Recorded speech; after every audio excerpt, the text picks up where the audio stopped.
I request Dr. Praveen Kumar, Assistant Professor, NVKSD College of Education, to welcome ma'am.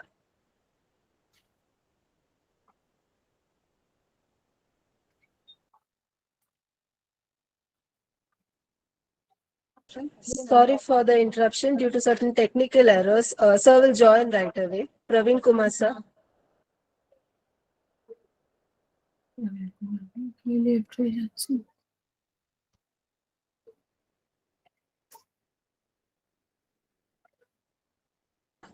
Sir, I invite you to present the welcome address. It's my pleasure to welcome the resource person of this session, Dr. Professor Sarmishta Das, to tell a few words about Professor Sarmishta Das. Professor Sarmishta Das was educated at the University of Bardhan, India, where she obtained her master's degree. And to her credit, she's a gold medalist. And she is pursuing her research work under Pune University. And to tell about her teaching experience, she has been teaching since 15 years at the graduate and postgraduate level at government colleges. And presently, she is teaching under West Bengal Education Service as an assistant professor in the postgraduate department of English in Hooghly Moham College, West Bengal, India. And her areas of specialization or interest are postmodern British literature, media studies, indigenous studies, etc. And she has extensively contributed to national and international journals and books. And she has a lot of publications. And she is currently involved in reviewing articles and poems for an upcoming anthology on the present pandemic situation. And her other cultural preoccupations are music, photography, and she is a passionate collector of multiple kinds of fabric. And she is also a social worker engaged with Satsang Ashram of Jofar. With these few words, I welcome the resource person of this session, Professor Sarmishta. Thank you, Mr. Praveen Kumar, for those kind words. They were maybe kinder to me than I actually merit. But I would like to, extend my regards to everybody present here, I will have to, by protocol, thank Dr. Rajan, who has invited me over to share my thoughts on this particular topic, which I wish to and which I will in the next half an hour. So thank you, Dr. Rajan, for that. And so far, we are running half an hour late. That is fine. I will up half an hour, my given time. And my dear participants here, I would like you to confirm whether I'm audible and whether my slides, whether you can see them. You just have to confirm so that. Ma'am, you're audible, but your slide is invisible. Yeah. Okay. Yeah. It is. I will have to open it. Yeah. Is it visible now? Yes, ma'am. It's visible. It's visible now, right? Okay. Okay, and just confirm if the slides are getting changed. Yeah, I think the slides are also moving, right? Yes, ma'am. Okay, fine. See, so far I have understood, with my due respect to the organizers and the concept of this conference, which actually took my attention, rather attracted my attention, because it's a portmanteau term which combines the three concepts of value, education, and entertainment. Valdutainment, if I have understood it correctly, and it is a rather, it's a coinage. I don't think so this word will does have a meaning in any standard dictionaries, because it's a portmanteau coinage which is very modern and fits the register of the current trend of learning and education and life as such.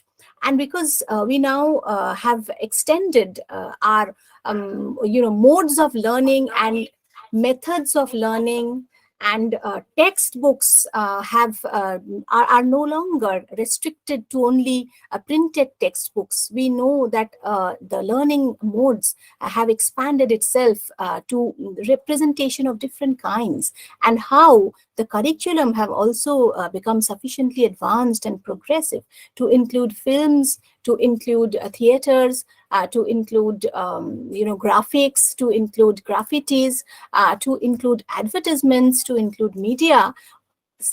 It is a rather cross-cutting section or sector of education that we are at present dealing in, where different sectors cross-cut each other and mingle in very productive and fruitful ways.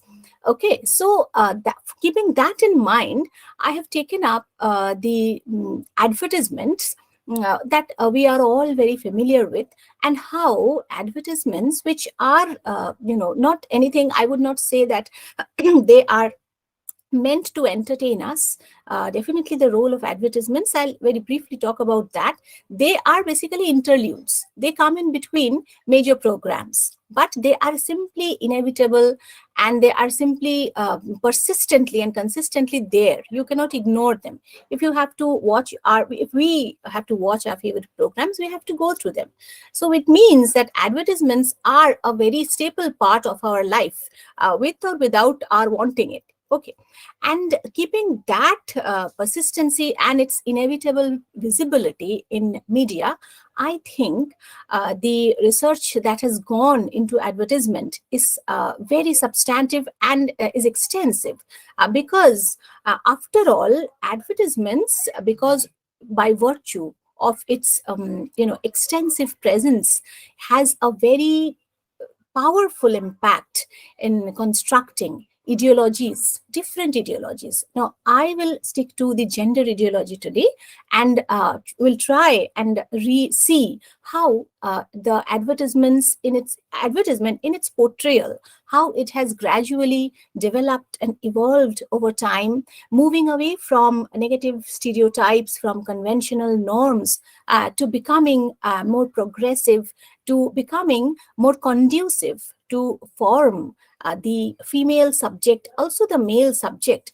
as more empowered, as more sensitive, and breaking away from the conventional expectations of conforming to certain restrictive roles of masculinity and femininity. How, though these ideas were so much bolstered by ads which came a few decades earlier, and those very same products, which got advertised in a certain way maybe a decade back, have now acquired a completely different portrayal, which are much more progressive, which break gender stereotypes, and which are very conducive to a proper gender socialization, keeping in mind that advertisements are after all consumerist in nature, because they impact consumer behavior. And what are advertisements? Just this is just a brief history that I don't need to read, that all of you can see. I will only emphasize, because all of you know this, but the theoretical emphasis I'll put on advertisements, that what is the role of advertisements, just to bring it in a chronological way. First, the role is, what is the function of advertisement, is that it informs. Firstly, that it informs, and then what it does is it persuades. Why should advertisements be so attractive? It should be catchy, it should be crisp, curt, and very brief, yet very impactful. Because after all, it is advertising. It is advertisement. That means it is selling a product, and the product needs to be sold. It has to be sold massively. It has to incur profits to the one who is the producer behind that particular product. Advertisement is satisfy the medium through which that product needs to reach its consumer. Next, that by virtue of its persuasion, it is expected to increase the sales in number, and not just increase the sales. Increase in sales will not just come from advertising very randomly or erratically. It has to be very consistent, repeated, so that it can, after a certain time, influence the consumer demands. It can rather become consumer demand without the conscious no, it should get into the habit or the lifestyle of the consumer. So it should actually create consumer demand. It should be so attractive that the consumer should be persuaded into thinking that, yeah, this product is almost like inevitable in my life. Gradually, that will lead to brand attachment, like how we are attached to certain brands, that I use this brand of cream, this brand of shampoo, all of us have. Because by virtue of that repetition, which almost is ritualistic and which is so persistent, so persuasive, attractive, it has actually gradually, without our knowing, got into our system, our daily life, our habits, our living. So that much important advertisements are, or that much impactful advertisements are, you can call it a soft power. Okay, so now coming to since time is limited, I will directly go into, without talking about the other technical aspects of advertisement. I'll talk about how advertisements were, what advertisements were like in its initial days, in the a few decades earlier, and how those were to some extent jeopardizing to the gender norms, and because it portrayed women in a certain fixed and restrictive and a reductive way, as we know through our understanding of the critical approaches of the female representation, feminist criticism, in whatever way we have studied them. We know that how a woman has been branded as either a domestic homemaker, or a sex object, or an object who is passive in her receiving of the patriarchal norms, and who ought to be whatever she is dictated, without asserting herself much. So let's come to this ad. Now, this is in itself, since it was a 70s ad, keeping the milieu in mind, see, it was, I would rather say, a rather, a rather bold act, where for the first time, a woman was shown clad in a bikini, and this is, I think, Kodaikanal, and where she was marketing, of course, she was marketing this soap in bathing in a waterfall, and the whole spectacle, as it was very spectacular, you all know, it is still continuing, with just a girl has changed, and how this is so very spectacular in its, in its beauty, in its the frothing white water falling on her, and she, in all her vivacity and all her grace, she's playing with it, and how important the soap is in making her beautiful, that becomes secondary actually. The whole thing is to capture the attention of the viewer, and with the spectacle, so that the association of the soap with the beautification of the girl is somehow lost in this ad. But I would rather say that this ad, it has been a milestone, because it is, I would say, in 70s, to portray a girl clad in a bikini is definitely a bold and a progressive move. However much in another aspect, you can say, or we do say, that it did sexualize the girl. So in one sense, it might be degenerative to some people, but I would also say that it also marked a progress. Now, this is, as we all know, Fair and Lovely, the very typical ad, which is now protested by so many people, and so many big names of, actors and actresses who have backed out of such, of such representation, where this is the colorism, or the emphasis on fair skin is now being considered as regressive. It is regressive, and now it has been understood as not to be shown so openly, and not to be endorsed by a fairness product, which would definitely imply that having a dark skin is a curse, and having a fair skin is so much compulsory to become marketable in marriage, or in jobs, or in public spaces. So this is an extremely discriminatory idea, colorism, as combined with sexism, where the woman particularly is expected to carry that fair complexion, so that that should first supersede her other qualities. So that is why we know that how this ad definitely is a regressive ad, but now with time, with decades changing, with ideologies changing, it is now branded. I think the style of the advertisement has changed. In fact, the emphasis has also changed. It has included diverse complexions where each complexion can benefit from from this particular cream. Okay. Now, here again, we see that mostly advertisements, they women do have a lot of screen time. They have a lot of things to say in advertisements, and why not? Because after all, what are the things that are being advertised here?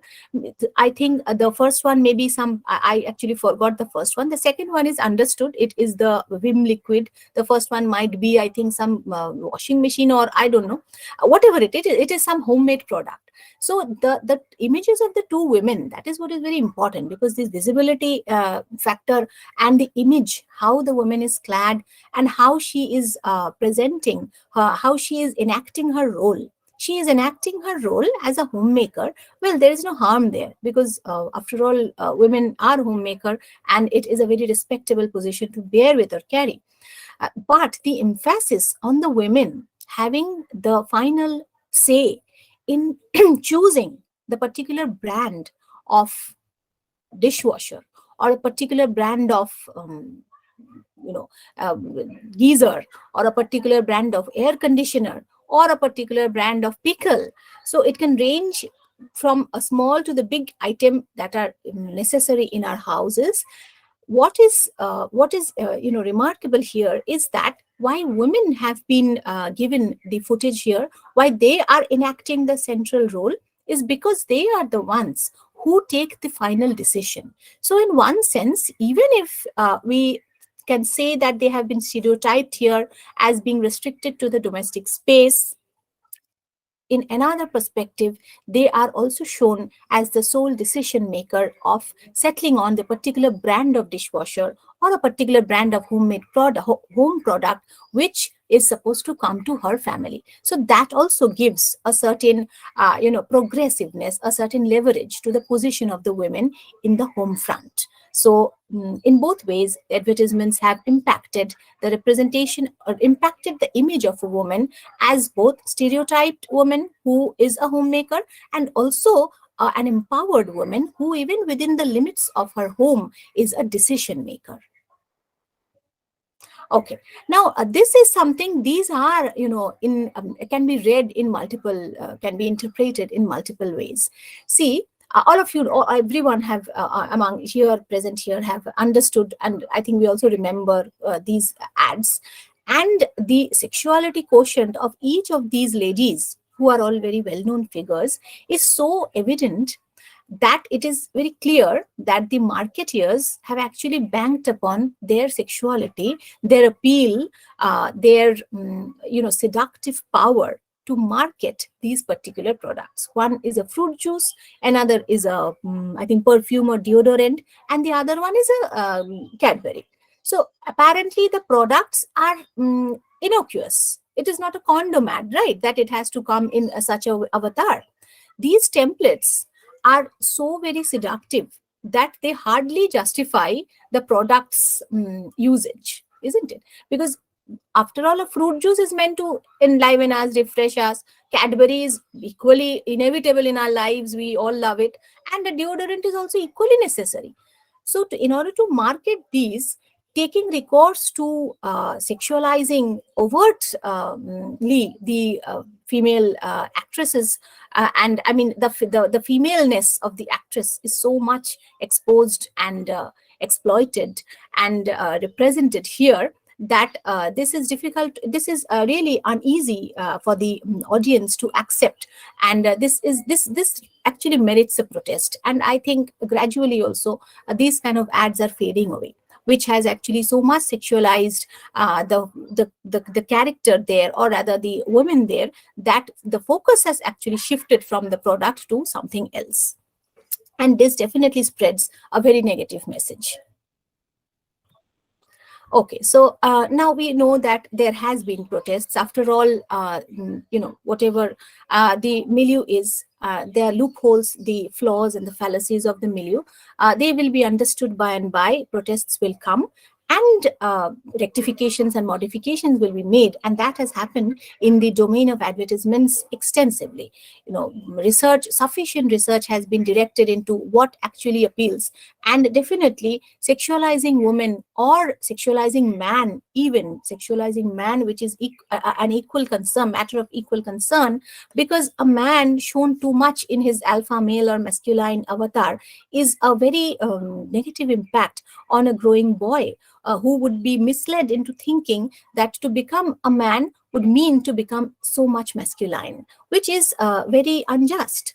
Because as we know, with the fluidity that has to be there in terms of developing the fluidity of choice in matters of gender, in matters of sexual orientation, in matters of lifestyle, where a man can choose to stay ordinary rather than becoming hyper masculine, rather than becoming hyper alpha, rather than becoming hyper sexy to women. So these, when men are portrayed in that manner, that creates an extremely negative socializing image in the mind of the growing adolescent boy, who is so much pressurized by the standard that is being set in front of him through advertisements of those male figures. So it is equally harmful for the boy as well, as much as the girl.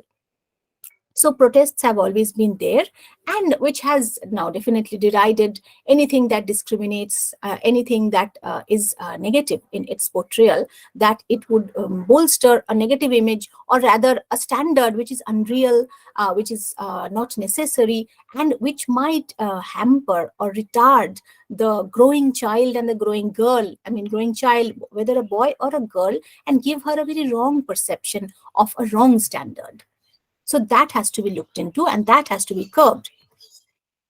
So this is a term, this again you see is a portmanteau, just like Valdutainment, femvertising, which is feminist advertising. So I would not exactly call just feminism is no more just about talking about the wronged girl child. It is that, but we would also have taken into account the wronged boy child, because after all, equality in gender would mean equality, or rather fairness, that should come to justice, that should be meted out to girls as well as boys. Well, now that is true that girls have always been at the receiving end of torture and oppression and that sexism, but we cannot actually say that boys have never suffered from these discriminatory practices. We all have to admit that much. All girls should admit that much.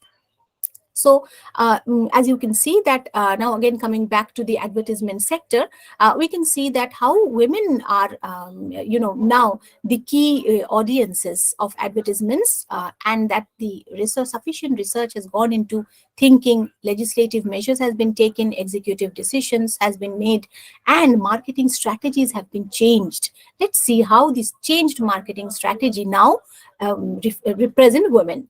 Now, just Nirma washing powder ad bill, this is, I think, a very easy and a good way of evidencing the completely changed landscape of women representation, sticking to the same product. Now, Nirma, once upon a time, was, you see, how she is a domestic woman within her domestic sphere, and she was a 80s heroine who is wearing a clothes which must have been washed very neatly and cleanly by Nirma, and she is all in her feminine, beautiful, graceful self, dancing in the winds, with so much jewelry and dress clad, and no other act of hers here has been taken into account. Either she is a homemaker who is washing clothes and who is very happy with the result, and she is the one who is reaping the benefit of that result. Fine. Coming to this ad, as I mentioned, this product is still the same, but just see the shift of emphasis, where now these four women are actually pushing an ambulance. All of you must have remembered the ad by now. Pushing an ambulance. See, the crowd mostly consists of male. They are so scared. They are not scared because it needs bodily force. They are scared because they would not want their clothes to be soiled and dirtied. That is why they are scared. Rather, the four women, they defying that thought of dirtying their clothes, they have come down on the field, just which is actually proverbially like getting into the field and pushing the ambulance with their bodily force out of the mud, and then celebrating this benevolent act, which is almost like a social work since it's an ambulance. And they are celebrating also girlhood, a female fraternity, a friendship, a bonding, and the good deed that they could achieve. And they need not worry, because after all, that product is there in their homes, respective homes, where they have the nirma, which is a washing powder, which they are sure that these very clothes will come out squeaky clean just after a single wash. So now see, this ad is such a beautiful ad, which portrays a woman as, of course, a very progressive, strong decision maker, bold, defiant, and as at the same time also portrays the product as really effective. So it balances in a way. Now, there has been a lot of text has been written. I have just mentioned one, and you can take down the name of the text if you wish to go into it further. And then I'll again come back because time is short, and I would also like to take some questions from you. What is the time? Let me see. Okay, I think within 5 minutes I need to wrap up so that I can take some questions from you. Now let's go to this Biba ad. You remember this Biba ad? If you don't remember, I'll just say where the girl, she is shown to be as slightly dusky, though she is very beautiful. There is no changing that concept. Though beauty should lie in the eyes of the beholder, she is slightly dusky, and we can see that it is like the boys have come, a matchmaking is going on, the boy's family have come, and the boy's mother very proudly proclaims that the boy cannot cook anything. The boy cannot cook anything. He can only boil maybe egg or something like that, or boil Maggie. So the girl's father is, bold and progressive enough to say that, see, my daughter deserves better than Maggie. So I would also like to ensure that my daughter can cook. That is fine. But cooking should not be only the domain of the girl. It should also be the responsibility of the man. So this is the gender equity or the equality that we are striving at.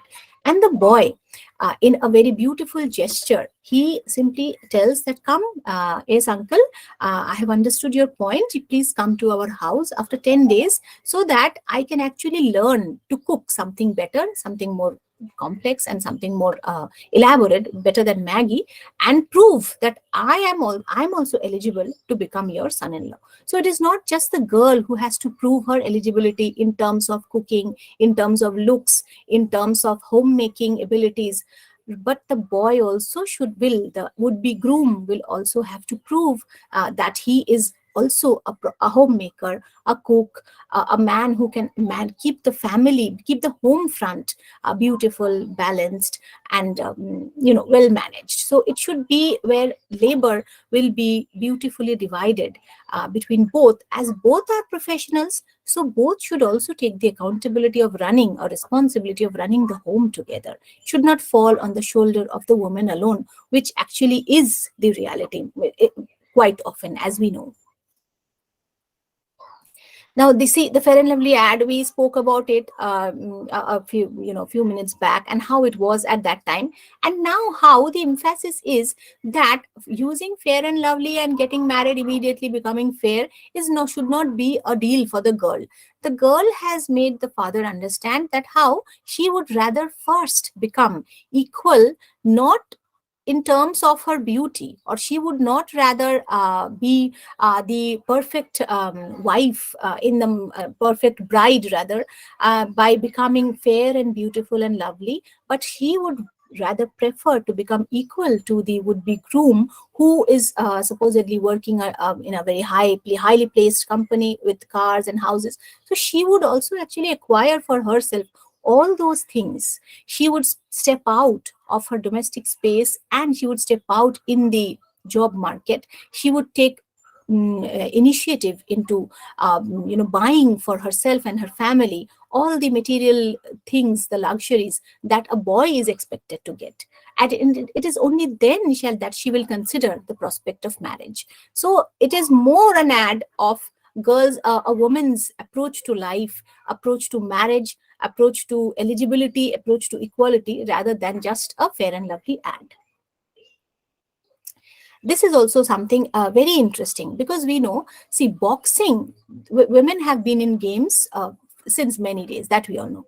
But boxing can be a norm, and that boxing can also be presented as a very viable option, a sport option for a girl child, is something really new, something path breaking, and something that needs to be celebrated.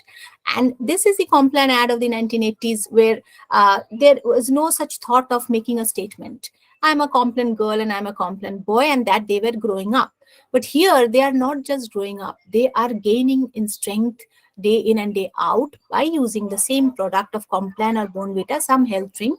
But that is also enabling them to acquire the strength which is required to box, which is required to fight in the arena, which is required, which can actually lift them up into professionals. That is what is shown, that the girl can actually harbor dreams of such a sturdy game like boxing, because she is being fed Complan. So in a way, the product is also getting its sufficient emphasis as a very effective health drink that can actually change the physical constitution of the girl from weak to strong. And it is also, the agenda of the ad is also to create that statement, that idea that boxing is also a viable sport for a girl. And since every girl, every children, they are exposed to these ads, these ads play a very, formative role in making their perceptions clear and giving them such ambitions, which is, I would say, fine, of course, is the responsibility of every country to make its girl child more progressive in her thoughts. So this is again where women are. There again has been slight shift. Women is still sexualized, but nonetheless, her sexuality can be her agency, her power. It can imbue her with prowess, which she can actually, utilize, not in a negative sense, but which can make her stand on a ground where she will defy the conventional notions of coverage, the conventional notions of fully being covered and being demure and being extremely coy and shy, where her skin exposed would actually give her a stigma. So if a boy can actually expose his body and not be looked at in any negative way, so if that is not a stigma for a boy, why should it be a stigma for a girl? So that is the mantra today, and that is the question today. That is why a girl wearing any kind of this kind of clothes as we are seeing here, and advertising a beauty soap bar, it is very obvious that she will have to portray that how this soap has contributed in making her body beautiful and glossy, and therefore a bit of skin show is necessary. It is incommensurate with the quality, or with the with what the soap is liable to produce as a result. So this is not exactly, I would say, a vulgar, or this is not something which is unnecessarily sexualizing the girl. It is something which is again a statement in another form, where skin show is not skin show in that sense, but rather very properly related to the need of the product. And this is again, as we can see, an alternative to cream like Fair and Lovely, which addresses the diversity of skin types and also the diversity of looks. So this is just a way of wrapping up, where dark is beautiful. We all know, we need not mention it. Every skin color has its own beauty. It can be beautified. There is no harm in it, making it more glossy, making it patchless, making it more non-pigmented. But whatever the skin, whatever the complexion is, that carries its own beauty, its own power, and its own standing. Nobody should be plagued with the thought that it has to be 1 or 2 tone lighter. That there is absolutely no need for that. And this is, of course, as we can see, a truly progressive society where there is no discrimination. So I would not just say women. even men, boys should be given a free ground to play their part in a way of choosing their sexuality, in a way of choosing their lifestyle, in a way of choosing their behavioral norms, and not be oppressed into or forced into, compelled into, indirectly compelled by the family, by the society, by the media, into thinking that there is only one standard of an alpha male up to which they should live up to. So like, this is again another way of just culminating, or rather coming to the end of my presentation, that she had so much of problems, and her, as a biography tells, but then she spoke out to herself, she introspected, and any girl who would do this can be successful. As if it is not me, then who? If not now, then when? It is a motivational talk, which I think whenever we as women, as human beings, we reach low spots in our life, then we should very much boost our confidence with such thoughts, that there is nothing in me that should stop me from gaining, from going to where I want, from gaining what I want, and from becoming a very productive member of the society and the family. Thank you.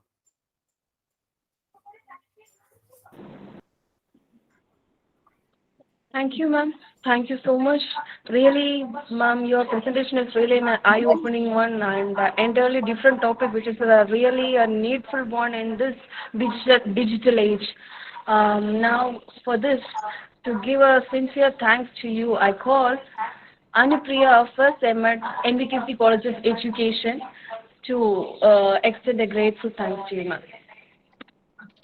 Okay, and I, if any one of you would like to add anything to whatever I have said, I think 2 minutes we can spare. Dr. Regin will not mind because I have completed by 1:30.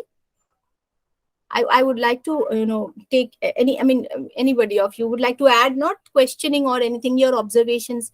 I would like to get at least a few of, because I also need to, I also would also will always want to, get something in exchange. Thanks note is, that is protocol. You don't have to thank me, you can spare that part.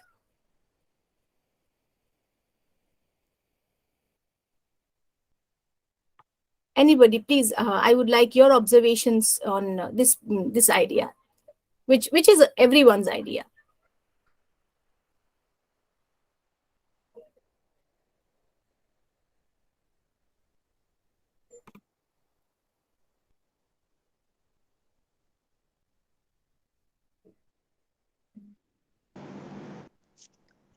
Really, ma'am, your last slide speaks entirely what you have meant for. If not I, who? That word's really a powerful word. What you want to say to the entire population who is around you now. I think it's really a needed one when we are seeing the ads as a woman. Really, it tempts everybody, even at kids, even the children are focusing on that too much. And I think based on this valuetainment or values, your presentation is a really an stamped on and an admarked one. We can't skip it as a general presentation. Really, it's a great work, ma'am. Thank you, sir.